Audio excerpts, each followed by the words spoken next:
오직 예수 마라나타. 오늘도 하나님의 집에 나와 예배하는 여러분들에게 주의 은혜와 평강이 넘치길 주 예수 그리스도 이름으로 축원합니다. 지난 금요일 저녁에 사회를 보면서 성경 본문을 읽었는데 이 성경과 똑같은 거예요. 그래서 깜짝 놀랐어요. 어떻게 되나 했는데 이 수형제는 이 마지막 부분, 예루살렘이 회복되고 거기서 하나님을 찬양하게 되고 끝부분의 결론 부분을 자기의 모든 고난과 역경 속에서 이제 남은 생애를 그 비전을 가지고 달려가는 그런 메시지를 전했습니다. 그런데 저는 오늘 이 말씀 통해서 하나님께서 이사야를 통해서 하나님의 선민 이스라엘 백성들이 하나님의 말씀 불순종함으로 그들이 심판이 임할 것을 경고하고, 그러면서 그들을 구원하시기 위해서 메시아를 보낼 것에 대한 예언을 하고, 그러면서 이스라엘을 대적하는 하나님의 백성을 대적하는 그 주의 열 나라를 멸망과 심판에 대해서 13장부터 23장까지 말씀하셨습니다. 그런데 그 13장부터 23장까지의 그 이 여러 나라들의 멸망의 그 원리가 세상 끝날에 그대로 이루어져서 하나님의 최후 심판이 이 땅에 있을 것이라고 예언한 말씀입니다. 마태복음 24장은 예수님의 종말장입니다. 소계시록이라고 그렇게 말하고, 오늘 이 이사야 24장은 이사야의 소계시록입니다.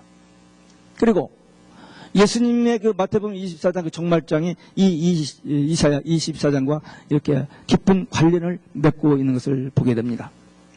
오늘 본문은 심판날에 멸망당할 자와 오직 예수 신앙으로 천년왕국에 들어갈 자가 확실히 구별되는 그 면을 언급하고 있습니다.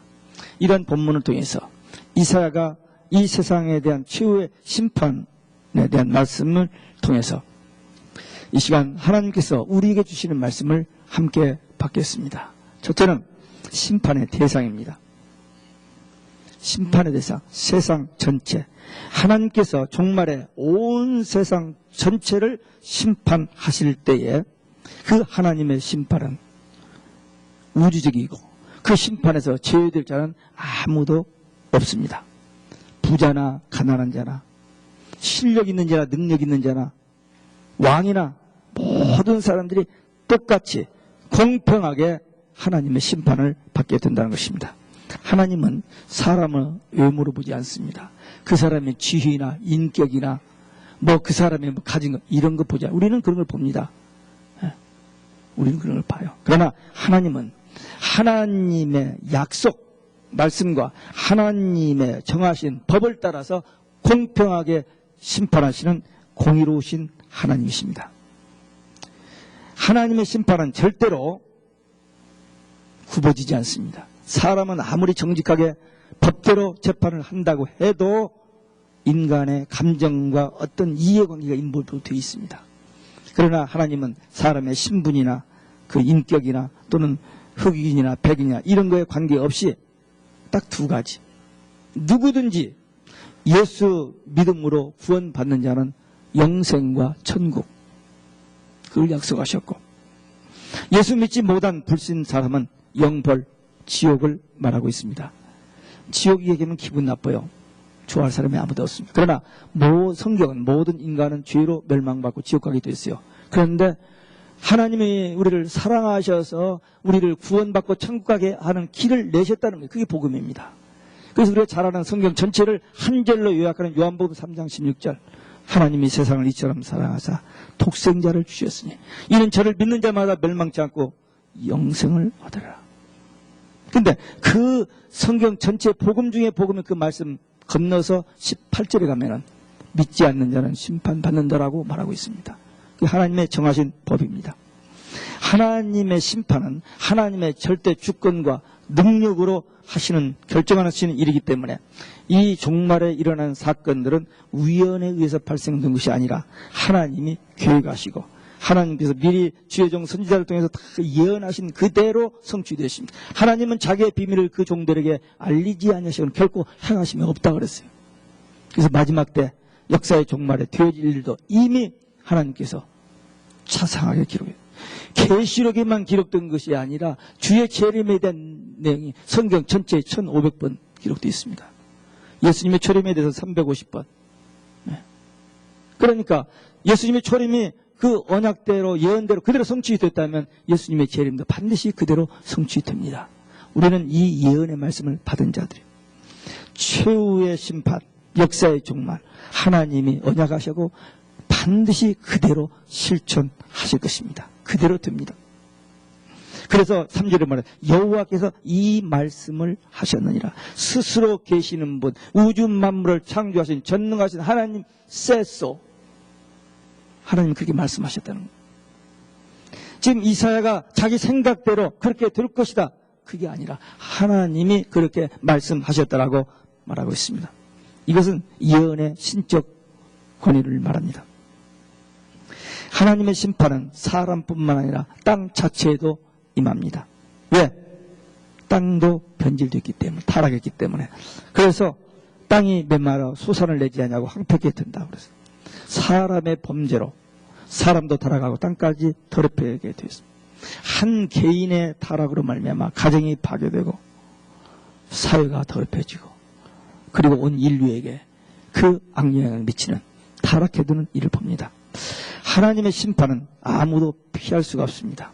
그리고 반드시 세상 종말에 일어납니다. 그러나 이 역사의 종말과 하나님의 이 심판은 이 믿는 성도들에게는 절대로 두렵고 공포가 아닙니다. 우리에게 큰 기쁨이요 소망이요 우리의 승리의 날이기 때문입니다.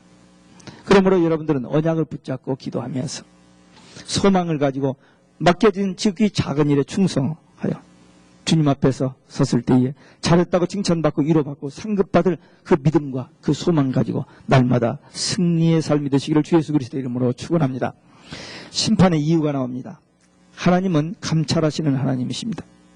악인이나 선인을 다 보고 계세요. 조금 더 놓치지 않고 다 보고 계십니다. 어떻게 그렇게 할 수가 있을까? 사람이 몇 명이나 되는데. 근데 이런 말이 옛날에는 그럴 것 같았는데 지금은 오늘 이 시대를 살아가고 있는 이 컴퓨터 시대는 그 말이 이해가 돼요. 우리가 하는 것 모든 것이 다 기록됩니다. 우리가 어디서 지금 전화 받는 것까지도 다 알잖아요. 이제는 우리가 실제로 쓰는 셀러폰을 통해서 전화를 받으면 지금 그 사람이 어디서 전화 받고 있는 어느 동네에서 전화 받고 있는까지 아는 시대예요. 이 컴퓨터가 아무리 발달해도 하나님이 우리 인간을 지으신 그 세포 셀 하나만 못 알아요. 하나님이 창조하신 그 수억 개 되는 그 셀, 한 셀이 이 컴퓨터 기능보다 더 월등하다는 겁니다. 근데 그 하나님께서 우리를 다 보고 계십니다. 이번에 그 수 형제 얘기한 것처럼 중국 공산당이 다 알고 있대요. 전화, 이메일, 어디로 움직이는 다 알고 있는 거예요. 그러니까 제가 2번 그 내문고 갔을 때 다 파악되잖아요. 그 덮치잖아요. 아슬아슬하게 피하긴 했습니다만. 예, 하나님이 다 알고 계십니다. 근데 하나님께서 하나님의 백성들이 실수하여 범죄를 하게 됐을 때 그들을 징계하십니다. 징계는 사랑입니다. 회개하고 돌아오면 용서해 주시고 구원해 주시기 위해서입니다. 우리 믿는 성도들이 신앙생활에도 어려운 일 당하면 낙심한 아니요. 그게 최선입니다. 불신자들 악인들을 범죄하면 가만 놔둡니다. 그 죄가 관영할 때까지 놓아뒀다가 심판하시로 끝나요. 근데 우리 성도들은 징계를 주십니다. 그게 은혜입니다. 그게 사랑입니다. 그게 축복입니다. 왜? 찬스를 주신 거기 때문에. 그거 가지고는 못 가거든요. 그 나라는.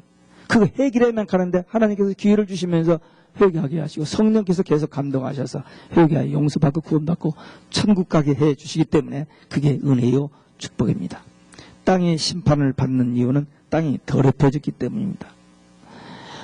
하나님께서 우리에게 맡겨주셨는데 사람들이 죄 때문에 그리고 욕심 때문에 탐심 때문에 이 자연 모든 것을 파괴해버렸습니다. 하나님께서 햇빛과 공기와 물 이런 것을 우리에게 모든 인류에게 일반 은총으로 다 주셨어요. 근데 더 벌기 위해서 욕심 때문에 탐심 때문에 이 모든 자연 환경 이런 것을 다 오염시켜 버렸어요. 우리가 먹을 수 있는 물은 이 지구상에 1%밖에 안 됩니다. 1%밖에 안 돼요. 이 지구상의 70%가 물로 되어 있는데 그 물의 99%가 바닷물이에요. 우리가 먹을 수 있는 물이 1%밖에 안 됩니다. 그런데 그 물이 오염돼요. 그 물이 오염되기 시작했어요. 우리가 마실 수 있는 공기가 이 지구상에 하나님께서 딱 만들어 놓으셨어요. 근데 그 공기가 부족해집니다. 지금 부족해져요. 공기가 부족. 하나님께서 우리에게 꼭 필요한 적당한 양의 햇빛을 주십니다. 근데 이제 여러 가지 저기를 해서 이 햇빛이 우리한테 오는데 차단되고 오존층이 파괴되잖아요. 여러분들 해를 볼 수 있습니까? 여러분들 해가 움직이는 거 보셨습니까? 저는 해 움직이는 걸 봅니다. 언제 딴 때, 지금 이야기하면 길어지니까 다른 때 한번 가르쳐 드릴게요. 해가 움직이는 거, 해에서 오는 거 파장이 눈에 보입니다. 보는 비결이 있어요. 아마 믿지 않으시겠죠. 한번 나중에 실습해 보면 알 겁니다. 하나님께서 우리 인류에게 은혜를 베푸셨건만 욕심 때문에, 교만 때문에 하나님을 배역하고 하나님 없이 자기 힘으로 살아보겠다고 발버둥을 치고 있습니다. 하나님께서 우리에게 언약을 주셨는데, 언약은 짐승을 깨서 짜게 가지고 벌려놓고 언약을 합니다. 창세기 15장에 보면. 그것은 뭐냐면 언약을 어기면 이 짐승처럼 죽임을 당한다는 그런 의미입니다. 근데 성경은 하나님의 언약을 꽉 짜였어요. 구약, 신약 다 언약이잖아요. 올드 테스트먼트, 뉴 테스트먼트 다 언약입니다. 하나님은 언약하시고 그 언약을 반드시 성취하시는 하나님이십니다. 하나님께서 최초의 아담과 언약하셨어요. 창세기 2장 17절. 선악과를 먹으면 정령 죽으리라. 근데 마귀는 정령 죽지 아니한다. 그 거짓말에 속아가지고 인류가 범죄하고 타락하게 되잖아요. 하나님께서 노아와 언약을 하셨습니다. 다시는 물로 심판하지 않는다고 창세기 9장 17절, 8절 무지개 언약했습니다. 아브라함에게 아들과 땅을 준다는 언약을 하셨어요. 그것은 이삭과 가나안 땅입니다. 근데 그것은 신약시대의 예수 천국입니다. 예수 천국. 그 예표로 그렇게 주신 거예요. 하나님께서 모세와 언약을 하셨는데 출애굽기 19장에 네가 언약을 지키면 내 백성을 나의 소유 되리라 그랬어요. 하나님은 철저하게 언약의 하나님이십니다. 그러나 불행히도 인간은 이 하나님의 언약을 스스로 파괴해버리고 하나님과 원수가 되어서 심판을 받게 된 겁니다. 하나님께서 구약시대의 인간과 맺은 그 언약을 신약에 와서는 예수 그리스도를 믿는 자에게 구원을 주시는 것으로 구체화됐습니다.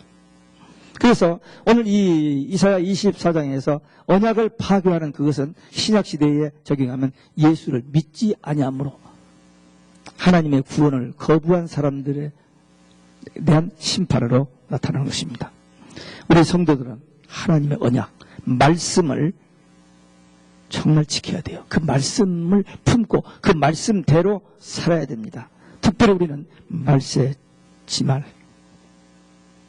내 살고 있기 때문에 이 말세지말에 주님께서 우리에게 주시는 언약이 뭔가 그걸 알고 그걸 붙들고 살아야 돼요. 예수님께서 마태복음 24장 30절에 인자가 구름을 타고 오는 것을 너희가 보리라 그랬어요. 언제인지는 몰라요. 그때가 옵니다. 사도행전 1장 11절에 보면 천사가 증언합니다. 주님께서 구름 타고 올라가신 걸 보면서 너희들이 지금 누구를 어떻게 보고 있느냐? 예수님은 올라가신 그대로 다시 오리라고 약속하셨어요. 계시록 19장에도 구름 타고 오신다고 하셨고 계시록 22장에 보면 내가 속히 오리라 내가 속히 오리라 내가 속히 오리라 세 번 약속하셨는데 이 언약은 반드시 성취될 언약들입니다. 우리는 이런 하나님의 비밀 이 약속들을 다 가지고 있는 사람들이에요. 우리가 보통 사람이 아닙니다. 하나님은 언약 가지고 반드시 그 언약대로 성취하시는 분이신데 그 언약을 받은 우리들이요. 이 언약을 믿지 아니하면 거절하면 역사의 종말 예수님이 재림하실 때 심판을 받고 지옥 갑니다. 구체적으로 설명이 되어 있어요. 계시록 제일 끝에 한 서너 장만 뒤에서부터 거꾸로 읽어보세요. 그럼 거기 다 자세히 되어 있습니다. 예수님의 이름을 믿고 주의 재림을 사모하고 우리에게 맡겨주신 지극히 작은 일에 충성을 하는 그런 사람들에게는 하나님께서 구원과 영생을 하셨습니다. 그래서 이 예언의 말씀을, 이 언약의 말씀을 읽는 자가 복이 있고 듣는 자가 복이 있고 그것을 전하는 자가 복이 있다고 그랬어요. 이렇게 다 가르쳐 줬습니다. 다 가르쳐 주셨어요. 근데 사람들이 목이 곧아서 자기 생각대로, 자기 판단대로 살지 하나님의 말씀을 그대로 받지를 않습니다. 사랑하는 성도 여러분, 하나님은 언약의 하나님이시고 그 언약은 반드시 성취됩니다. 우리는 이 말씀을 반복해서 들었습니다. 근데 듣고 사람의 말로 지나가버리는 사람이 있고 그 말씀을 하나님의 음성으로 받아들이는 사람이 있어요. 그런 사람들에게는 그 언약이 그대로 성취되어집니다. 심판의 결과입니다. 범죄한 백성이 받을 심판의 양상과 그 결과들이 기록되어 있습니다. 하나님을 언약을 파괴한 사람들에게 심판이 임하는데 땅이 하나님의 궁율이 사라짐으로 저주가 가득할 것이고 그 거민이 이제 인생의 기쁨과 즐거움을 다 로스트할 것이고 희망, 행복이 없어진다는 것입니다. 그러니까 하나님의 언약을 파괴하는 그 하나님과의 관계가 단절된 사람들에게 이 엄청난 심판을 바라보면서 이 말씀을 귀 기울여 들으면서 우리는 하나님과 바른 관계를 유지할 것을 권면하시는 것입니다. 죄악이 관영하고 이 세상의 역사의 끝이 반드시 도래할 것과 세상 사람들이 추구하는 모든 즐거움과 쾌락은 일시적이고 세상적인 것에서는 관심을 두지 말고 오직 하나님 나라에 대해서 성경에 예언된 역사의 종말과 재림에 대한 말씀을 붙들고 그 주님을 맞이할 경건한 신앙생활을 날마다 성화의 삶을 날마다 다시 오실 주님을 신랑 되신 주님을 맞이할 수 있는 정결한 신부의 삶을 살라고 권면하고 있습니다. 이사야 선지를 통해서 이스라엘 민족과 여러 나라에 대한 심판을 경고하시면서 계속 소수의 남은 자를 찾고 계십니다. 이사야를 66장 읽으면서 항상 우리가 초점을 어디에 맞추면 남은 자를 생각해야 돼요. 다 듣지 않아요. 다 배신하고 다 하나님 제발 우리에게 이런 말 저런 말 하지 마시고 leave me alone. 우리 나름대로 살아갈 테니까 걱정하지 마시고 제발 좀 그런 말씀 하지 마시라고 선지자를 통해서 대항을 합니다. 그러나 하나님께서는 듣든 안 듣든 그 얘기를 계속 반복했는데 그 중에 귀 있는 자, 듣는 자들 소수가 있더라는 것입니다. 소수가. 그래서 계시록에서 계속 귀 있는 자는 성령이 교회들에게 하시는 말씀을 들을지다 그러잖아요. 다 듣는 게 아니에요. 듣는 사람은 소수입니다. 그런데 그 적은 소수를 하나님은 찾으시고 그들을 통해서 구원 역사를 이루시고 하나님은 기뻐하십니다. 그 남은 자들이 심판에서 구원받을 자들이 할 일이 있습니다. 날마다 구원의 은총에 감사하여 하나님께 찬양과 경배하는 것입니다. 여기 14절에 크게 외치리니 큰 소리로 찬양하리니 구원받은 성도들이 하는 가장 대표적인 것은 찬양입니다. 기뻐하는 겁니다. 성경 어디를 봐도 천국의 모습이 안 보이는데 최초로 천국의 모습을 오픈한 계시록 4장에 보면 예배하는 거야. 모든 영광 하나님께. 그거의 천국의 모습이에요. 그래서 우리가 구원 받았는지 안 받았는지 죽어봐야 안다. 그건 벌써 아닌 가짜입니다. 또 구원 받지도 못하면 난 구원 받았다라고 착각하는 사람도 있을 수 있어요. 그러나 구원받은 자의 특성이 하나 있습니다. 구원의 은총에 대한 감격, 기쁨, 찬양이 있습니다. 그 삶 속에는 기쁨과 행복이 있습니다. 그게 구원받은 사람과 구원받지 못한 사람들의 차이입니다. 물론 구원받은 사람들도 환난이 옵니다. 무섭게 옵니다. 지금 이 수형제 같은 경우는 4대째 철저한 신앙훈련 받고 자랐는데 감당할 수 없는 그런 고난을 받았다는 거 아니잖아요. 그런데 그 고난 속에서도 이겼습니다. 우리가 목요일 저녁에 식사하면서 물었어요. 어떻게 그 고난을 견디셨습니까? 10년 동안 감옥에서. 그랬더니 부활 그러더라고요. 말을 많이 안 하고 간단하게 얘기합니다. 부활. 죽어도 다시 사는 이 부활 신앙 때문에 견뎌낼 수 있었다는 겁니다. 우리 부활 신앙 없는 사람 누가 있어요? 다 있죠. 근데 그 극한 상황에서 이 부활 신앙으로 그 고난을 이겨낼 수 있었더라는 거예요. 그게 하나님이 하시는 일입니다. 미국의 국회에서 압력을 가했기 때문에 놓아줘서 미국으로 망명해서 10년 전에 미국 와서 지금 살고 있습니다만, 이제는 그 살아있는 것을 감사하면서 하는 일이 뭐냐? 백투 제루살렘. 하여튼 한국 교회를 통해서 영적인 그 은혜를 받고 믿음이 확 일어났는데, 이제 이 일어난 숫자를 가지고 한국 교회 리더십을 가지고 이제 마지막 불교권, 회교권, 모슬렘권을 복음화해서 이제 종말에 오는 준비를 하는, 그게 그의 메시지고 그의 삶의 모습을 우리에게 보여주었습니다. 참 은혜가 되었습니다.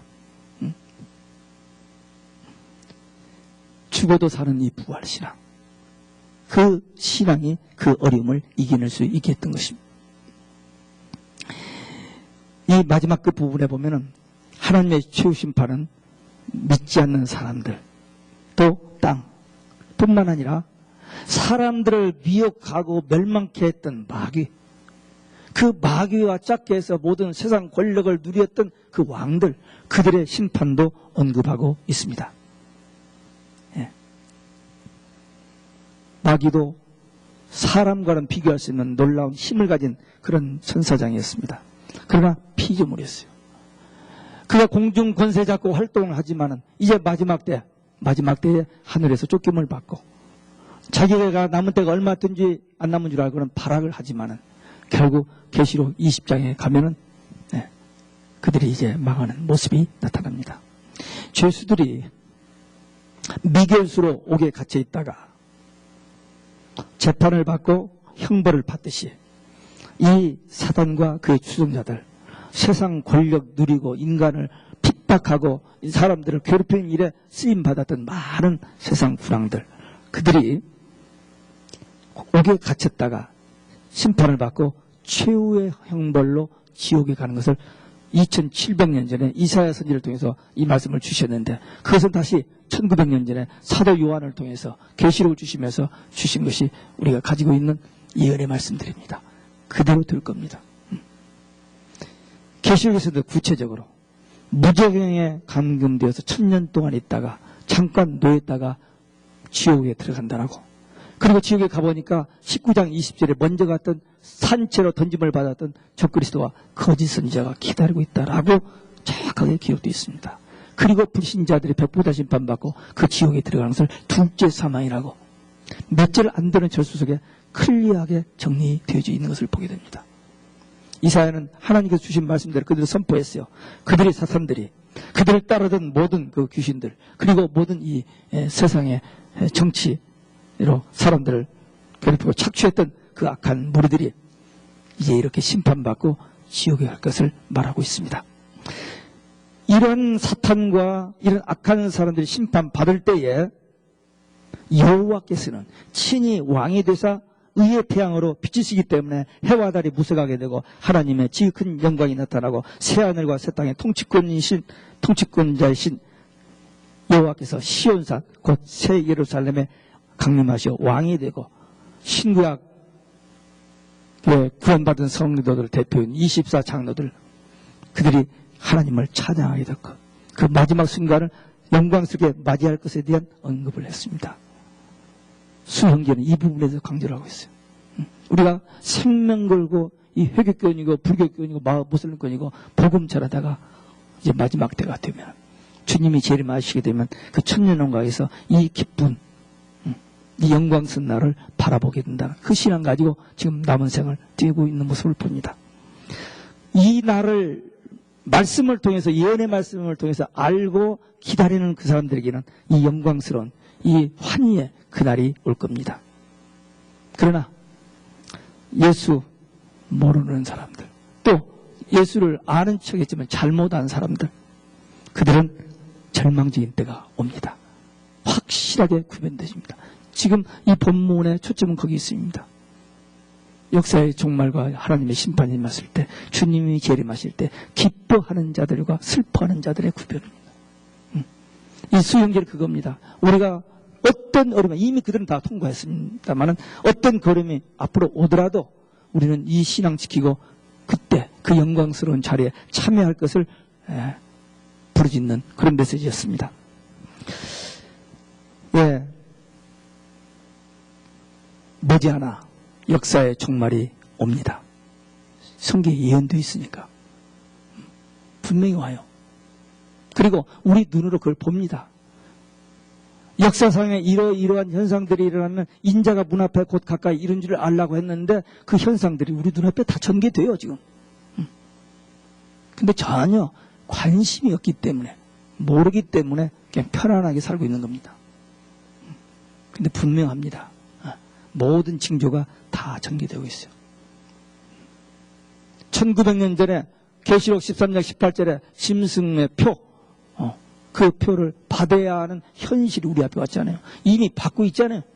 진행되고 있잖아요. 이 표를 강제적으로 집어넣는 날이 3년 후에는 옵니다. 과연 그때 우리는 어떻게 해야 할 것인지. 거기에 대해서 준비 없으면 그냥 당해요. 속거나 당하게 됩니다. 근데 말씀, 이 성경에 이미 예언된 이 말씀을 통해서 분별하고 기도하고 준비하는 사람들은 하나님께서 보호해 주십니다.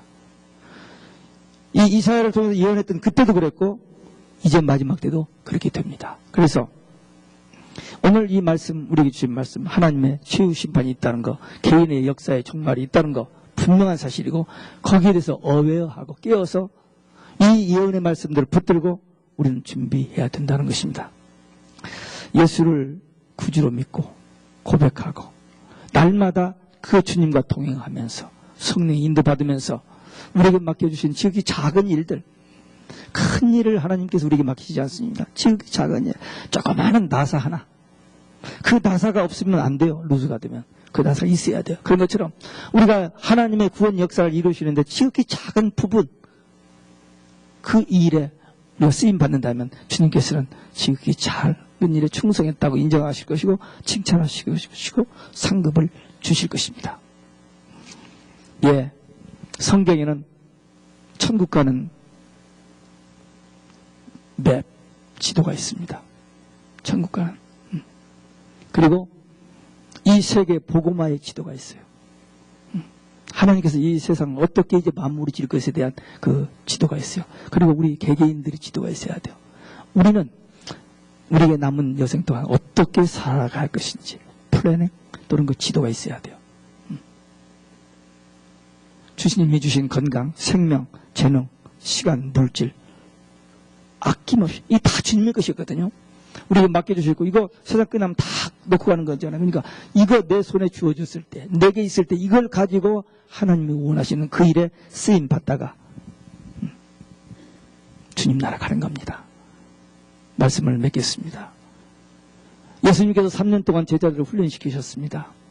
근데 천국 복음 전하라고 사명 맡겨주시는데 전혀 딴 생각이, 전혀 불가능한 가망성이 없는 그런 제자 됐습니다. 그러나 몇 날에 못 뛰어 너희들에게 이 말 성령을 기다리라고 했는데 열흘 동안 기다리면서 기도하다가 성령 받고 복음의 씨앗을 뿌렸습니다.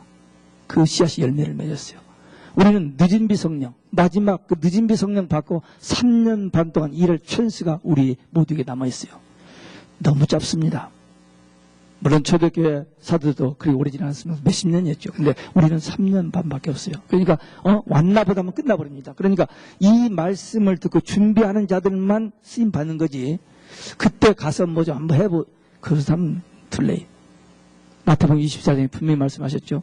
주님이 오신다고 하니까 일어나서 나가긴 했습니다만 준비된 자는 들어가고 준비 못된 자는 툴레이. 우리 이 말씀 하나님께서 우리에게 주신 말씀입니다. 이 말씀은 그대로 됩니다. 그냥 우리 깨어서 기도하다가 늦은 비 성령 받아 추수의 사명 감당하고 주님 기쁨으로 맞이하는 승리하는 여러분들 되시기를 주 예수 그리스도의 이름으로 축원합니다. 기도하시겠습니다. 오늘 우리에게 주신 말씀